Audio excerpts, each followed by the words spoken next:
Doctor साहब, अगर चलते हुए कभी पाँव मुड़ जाए किसी का, या कोई छलांग ऊंची जगह से लगाते हुए पाँव पे जोर पड़ जाए, तो फिर बाद में पता चलता है कि मोच आ गई है, तो ये मोच का क्या कॉन्सेप्ट है?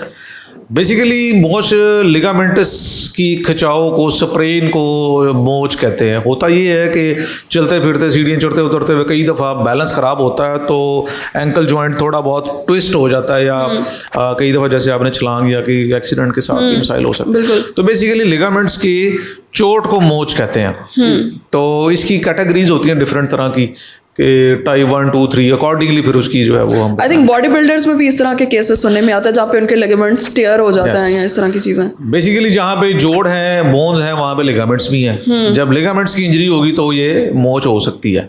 सिर्फ एंकल में नहीं होती, नी में भी हो सकती है, शोल्डर में भी, बाकी बॉडी जॉइंट्स हैं वहाँ पे भी ये वाले मसाइल आ सकते हैं। ठीक है, तो मोच का इलाज हम लोग जो शुरू में घर में ही करने की कोशिश करते हैं, तो घर में इसका इलाज किया जा सकता है सेटिस्फैक्ट्री? बिल्कुल ऐसे ही। अगर इसकी जो इंजरी है माइल्ड है, बेसिकली अब मैं थोड़ा सा आसान अल्फाज में बता दूं कि लिगामेंट्स की इंजरीज 3 तरह की होती है। जैसे 2 दीवारों के दरमियान में आपने एक रस्सी बांधी हो, अगर रस्सी पे जस्ट खिंचाव आया है, उसके फाइबर्स नहीं टूटे, तो जस्ट माइल्ड इंजरी है। टाइप 1 इंजरी है, वो कुछ दिन आराम करें, आइसिंग करें, पेन किलर ले सकते हैं, उससे ठीक हो जाती है।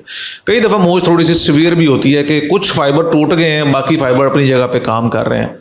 ठीक। तो इसको पार्शियल इंजरी होती है लिगामेंट्स की। ठीक। तो ये वाली भी जो है ना ज़्यादातर उस तरह से ठीक हो जाती है। कई दफ़ा मोच में लिगामेंट मुकम्मल भी टूट सकता है, उखड़ सकता है अपनी बोन के साथ अटैचमेंट से। सही। तो ये टाइप 3 इंजरी है, इसका इलाज घर पे नहीं होता, इसके लिए आपको अपने मुतल्लिका ऑर्थोपेडिक सर्जन के पास जाना पड़ता है। तो डॉक्टर साहब, इसकी अलामात क्या सामने आती हैं? फिर कैसे पता चलेगा कि हमें टाइप 1 इंजरी है, टाइप 2 है, या टाइप 3 है? सिवियरिटी ऑफ इंजरी का फ़ौरन पता चल जाता है मरीज से। जो है वो अगर पाँव मुड़ने के बाद वो खड़ा हो सकता है, चल सकता है, तो उसका मतलब है कि माइल्ड इंजरी है, उसका बैलेंस ठीक है। अगर चोट लगने के बाद सिग्निफिकेंट स्वेलिंग है, दर्द भी बहुत शदीद है और चला नहीं जा रहा, तो इसका मतलब है कि इसकी नौयत थोड़ी सी अगले लेवल पे है, यानी कि टाइप 2 और 3 इंजरी हो सकती है। ठीक।